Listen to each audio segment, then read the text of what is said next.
July 11th, 1979, 2:30 in the afternoon. The Dadeland Mall in Kendall, Florida. A white Ford Econ O-Line van rolls into the sun-baked parking lot. It's a shopping center where suburban mothers are casually buying summer dresses. Painted on the side of the van, in deceptive, cheerful lettering, are the words, "Happy Time, Complete Party Supply." Inside the van, there is no party. There's a hit squad. Colombian gunmen sit in the stifling heat. They're strapped in bulletproof vests, gripping MAC-10 machine pistols. A small, lethal arsenal of shotguns and heavy revolvers is stacked on the metal floor. They step out of the van and walk deliberately into Crown Liquors at the south end of the mall. They scan the room and find their target. Herman Jimenez Punez O, a known Colombian cocaine trafficker, standing quietly at the counter. 40 seconds later, the world has changed. Punez O is dead. His bodyguard, Juan Carlos Hernandez, is dead. 2 store clerks are bleeding out on the cold tile. Critically wounded, but alive. Terrified shoppers are screaming. They're desperately ducking behind shattered shelves of Bacardi and Johnny Walker as glass explodes around them. It's like a literal war zone. The shooters calmly walk out, they spray the parking lot with a final burst of suppressing fire, climb back into the van, and dissolve into the Miami traffic. When police find the van abandoned hours later, they dub it the War Wagon. Inside, they count enough raw firepower to invade a small country. This wasn't a robbery. This wasn't a petty gang feud. This was the exact day the Colombian cocaine war announced itself to America. Broadcast live, in broad daylight, in the middle of a suburban shopping mall, the press immediately dubbed it the Dadeland Massacre. But a cop standing in the blood at the scene called the men who did it something else. He called them the cocaine cowboys. Because what nobody understood yet was that the men who fired those guns belonged to a criminal network. One so vast, so incredibly violent, and so flushed with illicit cash, that within 2 short years, it would completely transform Miami. It would crown the city the murder capital of the United States. It would flood the streets with so many corpses that the local medical examiner would be forced to rent a refrigerated trailer just to store the overflow of bodies. And it would generate the real-life, blood-soaked backdrop for a movie that would define an entire decade. Scarface, Tony Montana, the little Cuban refugee with the snarling machine gun and the impossible mountain of cocaine. When audiences watched that film in 1983, they thought it was utterly over the top, a violent fantasy, with director Brian De Palma cranking the volume up to 11. It wasn't. If anything, the real story was worse. This is the story of how Miami became Casablanca with palm trees. This is how a boatlift of desperate Cuban refugees, a Colombian cartel network operating with absolutely zero rules and a rushing river of American cash, turned a sleepy, sun-drenched retirement town into a free fire zone. This is the true story behind Scarface, the Mariel Boatlift, the cocaine cowboys, the Dadeland gunmen, and the quiet bankers in 3-piece suits who laundered the blood money while staring out the window, pretending not to notice. But here is what most people never understood about that era. Tony Montana wasn't a documentary. He was a reinvention. The filmmakers took the old 1932 Scarface, the classic black and white picture inspired by Al Capone, and violently updated it for a new American underworld. They swapped bootleg liquor for cocaine. They traded an Italian immigrant for a Cuban refugee. And to make it feel real, the screenwriter went looking for the raw, unvarnished truth. But to find that truth for yourself, you have to go back. Back to a sweltering afternoon in April of 1980, the day Fidel Castro opened a port called Mariel and changed the city of Miami forever. To understand the explosion, you have to understand the world before the spark. In 1979, Miami was a tired, fading place. The pastel paint on the beachfront hotels was peeling in the salt air. The Jewish retirees who populated Collins Avenue were slowly dying off. The city's biggest industry was tourism, and tourism was steadily sliding into a deep decline. Then, on April 20th, 1980, Fidel Castro made an announcement that would alter the hemisphere. Anyone who wanted to leave Cuba could leave from the port of Mariel. The Cuban exile community in South Florida immediately mobilized. They chartered boats, shrimpers, luxury yachts, absolutely anything that could float. They sailed south across the straits to bring back their family members. But Castro had a ruthless plan of his own. He emptied his overcrowded prisons. He emptied his psychiatric hospitals. He intentionally mixed hardened criminals and mental patients in with the thousands of ordinary, desperate refugees. And he shoved them all onto the boats bound for America. Over the next 6 months, an overwhelming wave of 125,000 Cubans arrived on the shores of South Florida. The vast majority of them were honest, hardworking people looking for a new life. But hidden among them, by most estimates, were a few thousand deeply hardened criminals. Up to 20,000 individuals on those boats had some kind of record, though most of those were for trivial offenses, or for acts that weren't even considered crimes in the United States. Still, the ones who truly mattered spilled into the sun-drenched streets of Little Havana, with absolutely nothing to lose. They were called the Mariel Boatlift, and the absolute worst of them would help inspire the legend of Tony Montana. The real names didn't matter as much as the terrifying new archetype they represented. Federal agents would later describe this incoming wave of criminals as men who simply didn't follow the old, established Cuban exile rules. They didn't care about politics, they didn't care about Castro, they cared about cold cash, and they cared about blood-soaked respect. They were willing to do things the established Cuban gangs in Miami would never dare do. Things like killing a man's mother, things like killing a man's children. Things like walking into a liquor store at 2:30 in the afternoon and emptying a machine pistol into a crowd of innocent shoppers. The established Cuban underworld in Miami had been operating smoothly since the early 1960s. After Castro took power in 1959, thousands of middle-class Cubans fled to South Florida. Some of those men had previously run the lavish casinos in Havana for legendary American mobsters like Meyer Lansky and Santo Traficante Jr. When Castro shut down the casinos, those men brought their underworld skills north. By the mid-1970s, a select few of them had transitioned into a highly lucrative new business: cocaine. The market in 1976 was small, exclusive, and incredibly expensive. It was aimed squarely at the high-rolling elite of Hollywood and Wall Street. A single kilogram of pure Colombian product cost tens of thousands of dollars wholesale in Miami. By the time it was cut and sold on the streets of Manhattan or Los Angeles, that exact same kilo generated several times as much. The profit margins were absolutely obscene, and the Cubans had the vital contacts to bring it in. But the Cubans were only the middlemen.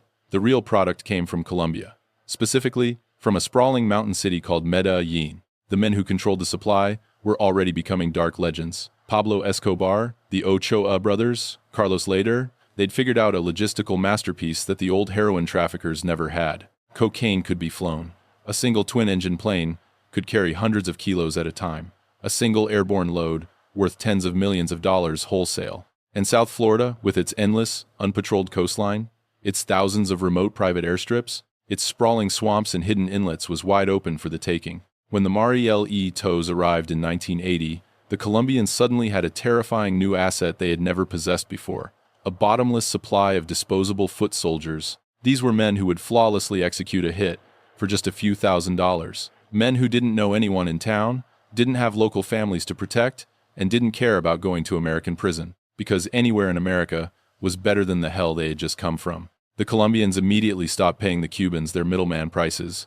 They started recruiting the Mariel Boatlift directly to run their brutal distribution networks. The old Cuban gangs naturally pushed back to protect their territory. The Colombians responded with a level of hyper-violence the city of Miami had never seen. One of the most deeply feared of these Colombian traffickers wasn't a man at all. It was a woman named Griselda Blanco, born on Colombia's Caribbean coast in 1943 and raised on the vicious streets of Medellin. She landed in Miami in the mid-1970s. She'd already run a major cocaine pipeline through Queens, New York.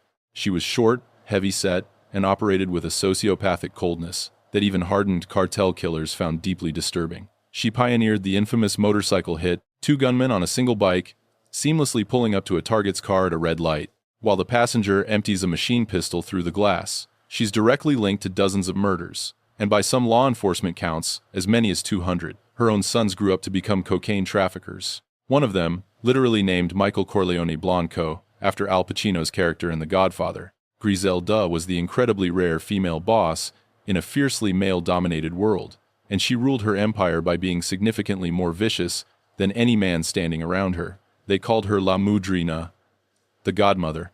She would become the dark template for the female drug lords that haunted Miami throughout the entire decade. By 1981, the bodies were piling up at an uncontrollable rate. The city of Miami recorded 621 homicides that year, making it the bloodiest year in its history. The Dade County Medical Examiner's Office, originally designed to quietly handle a few hundred autopsies a year, was completely overwhelmed. They were forced to start storing the overflow of human remains in a rented, refrigerated trailer, the exact kind a fast food chain might use to store frozen meat. That was Miami.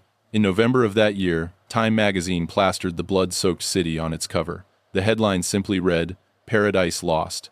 Tourism cratered. The local economy absolutely should have cratered right alongside it, but it didn't. And the reason it didn't collapse was the roaring, invisible river of illicit cash flowing through the streets of the city. You have to understand the sheer scale of the enterprise. By the early 1980s, an estimated 70% of all the cocaine and marijuana entering the United States was passing directly through South Florida. The Medellin traffickers were moving tons of product every single month.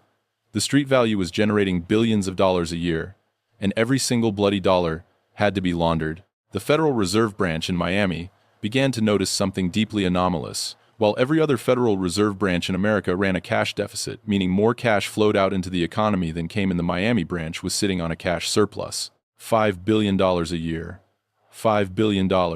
In excess 50s and hundreds, sitting stacked in underground vaults, with absolutely no legitimate economic explanation. The bank presidents knew, the corporate accountants knew, everybody in the city knew, and nobody did much of anything to stop it, because that narco money was physically building downtown Miami. It was erecting the glittering skyscrapers on Brickell Avenue, funding the luxury condos on Key Biscayne, and keeping the high-end car dealerships afloat. It was feeding the boat dealers, who were selling hyper-fast cigarette boats for duffel bags of cash, without ever asking a single question. That was the swamp of Miami in 1982. And into this neon-lit swamp walked the real men who inspired the Scarface legend. One was a Cuban-American named Mario Tabraue. He wasn't a Marielito at all, but a local Miami kid, the son of a little Havana jeweler. He was intensely charismatic, highly articulate, and entirely ruthless. Over a decade, Tabraue built a sprawling smuggling network worth around $75 million. He moved hundreds of thousands of pounds of marijuana, along with his cocaine. He kept a bizarre private menagerie of exotic animals, roaming tigers and panthers among them. And he lived in an estate so remarkably gaudy, it rivaled the excess of the movie itself. Tabraue has happily told interviewers that he lived Scarface before Hollywood ever filmed it. And to this day, people on the streets point to him as the real Tony Montana. But that's his story, and the city's prevailing myth, far more than it is documented historical fact. The screenwriter of Scarface, Oliver Stone, never could have studied Tabraue, because Tabraue wasn't publicly known to law enforcement or the press until his dramatic arrest in 1987, years after the script was already written. Tabraue was eventually convicted in 1989 on heavy racketeering charges and sentenced to 100 years in federal prison. He served about 12 before being released for cooperating with the government. During his brutal run at the top, his crew murdered a federal informant and gruesomely dismembered the body. It was exactly the kind of macabre detail that Hollywood didn't even have to invent. When Oliver Stone did come down to Miami in 1982 to research the film, he went straight to the darkest sources. He spent time with seasoned police detectives. They opened their classified case files and showed the writer the most grisly crime scene photographs imaginable. Stone flew deep into South America, traveling to Bolivia and Ecuador. He sat down in rooms with actual, breathing traffickers. He came back to California with stories that nobody in Hollywood actually believed, until they saw the autopsy photos. The infamous chainsaw scene in Scarface wasn't a screenwriter's dark fantasy. It was based on something terribly real. Another model for the cinematic kingpin was a man named Sal Magluta. He and his partner, Augusto Falcone, were known simply as Los Machos, the Boys. Like Tabraue, they were Cuban Americans, not Marielitos. They'd grown up in the city, attended Miami Senior High School together, and spent their youth racing speedboats on the sparkling waters of Biscayne Bay. By the mid-1980s, they had ascended to become among the largest cocaine traffickers in the entire United States. The pair moved a staggering 75 tons of Medellin product into the country between 1978 and 1991. Their personal, untaxed fortune was estimated at around $2 billion. They lived in palatial mansions. They ran fully funded offshore powerboat racing teams. When they were finally indicted in 1991 and put on trial, they simply reached into their deep pockets. They bribed the jurors with massive amounts of cash and brazenly beat the federal case. It took humiliated prosecutors another full decade to convict them, this time cornering them on money laundering and obstruction charges. Today, Magluta is serving a 195-year sentence in a federal supermax prison. Falcone was eventually released and quietly deported to the Dominican Republic. For all of these men, the logistical patterns were always exactly the same. Heavily modified speedboats running product up from the Bahamas under the pitch-black cover of darkness. Twin-engine Cessnas flying low to evade radar. Dropping heavy bales of cocaine directly into the murky waters of the Everglades for armed ground crews to recover. They used a vast network of front companies to wash the cash: construction firms, jewelry stores, car dealerships, anything that legitimately handled large sums of paper money. And under the veneer of all that glittering wealth lay the terrifying mechanical violence. The rotting bodies stuffed into the trunks of Cadillacs, abandoned at Miami International Airport, the brazen drive-by shootings tearing through traffic at red lights on Biscayne Boulevard. By some law enforcement counts, more than 2,000 drug-related killings heavily scarred Miami in the first half of the decade alone. That was roughly 2 brutal killings a day, every single day, for years. The federal government finally responded to the slaughter. In 1982, Vice President George Herbert Walker Bush established the South Florida Task Force. The DEA, the FBI, Customs, the Coast Guard, the IRS, and the ATF were all forced to work together out of a single, unified command center. They deployed radar planes in the sky, they stationed heavily armed cutters offshore, they slapped wiretaps on hundreds of phones, and they operated under a clear, uncompromising directive from the White House. Shut Miami down. They seized billions of dollars worth of cocaine and made thousands of arrests. They thought they were winning. They weren't. The cartels simply adapted. They shifted their primary smuggling routes away from South Florida and pointed them toward Mexico. They flew massive loads to airfields in the north and trucked the product across the borders at Juarez and Tijuana. The Mexican cartels, who had once been minor players, suddenly inherited the most profitable trafficking business in the world. Within a decade, the cartel names everyone feared would be Mexican, not Colombian. Sinaloa, the Gulf Cartel, the Zetas. The bloody seeds of every modern drug war in North America were planted deep in the soil of Miami during those years. The DEA had won the battle, but they had lost the war, and they didn't even realize it yet. But Miami itself was permanently changing.